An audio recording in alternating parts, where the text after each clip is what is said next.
Right, I'm here again today with my 1200 GS Adventure, and what I'm attempting to do, because I don't like anything blocking up my exhaust,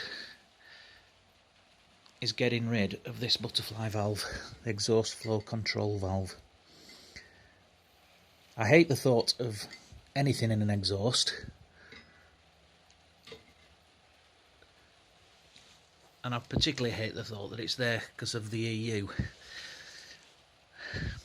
It can't be good for any exhaust system on any machine to have any kind of blockage in it, so I'm attempting to take it out. There are various ways I've seen on the internet of getting a blanking piece of tube there that does away with it all, but what I'm going to do, I've taken it in bits, as you can see, and I'm going to take that screw that holds the actual valve on the spindle out, so that hopefully the machine will still think it's there and it'll carry on actuating, but all it'll be doing in fact is turning that spindle.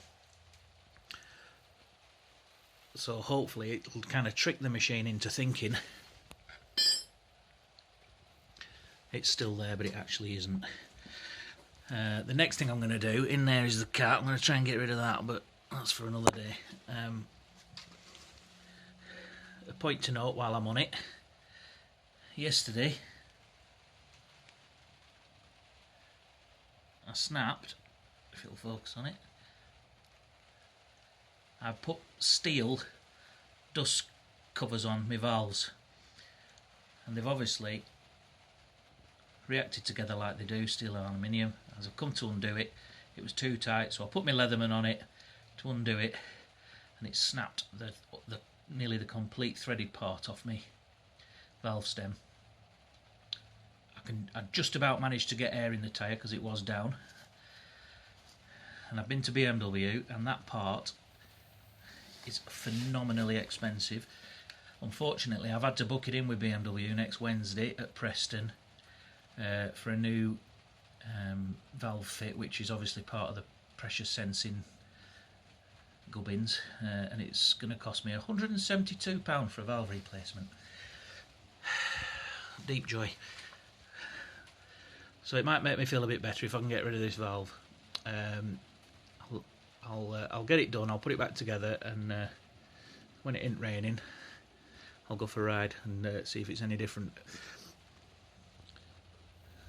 Apart from the fact I don't like things blocking my exhaust, is from everything I've read about removing these valves, you get a slightly nicer exhaust note and an improvement in torque. So it seemed to be believed, but just the peace of mind of not having it there is enough for me. So any performance improvement will be a bonus. So I'll keep you posted. Right, so as you can see, the valve is out. That takes some getting out because the screw is welded to the back of the spindle. As you can see, you have to grind or drill. Drill is what I did. The weld off to get the screw out, which is a bit of a pain in the arse, but it's sorted now. So now we'll crack on and put it back together. Right, she's back together. Haven't broken anything, so we'll have a little see. Hear it clicking and wriggling.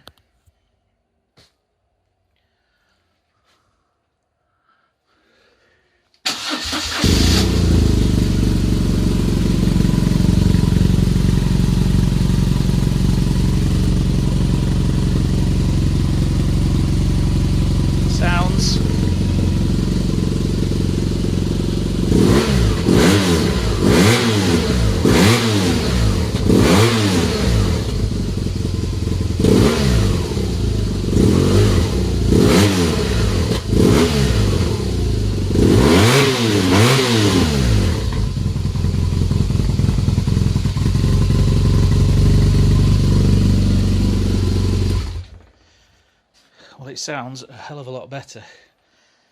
Doesn't quite sound like a BMW Boxer should sound yet, but we'll get there. But it certainly sounds a lot more raspy, I suppose would be the word, a bit throatier and a bit raspier. So when the rain stops, we'll get it out on the road, see what happens, see what it feels like.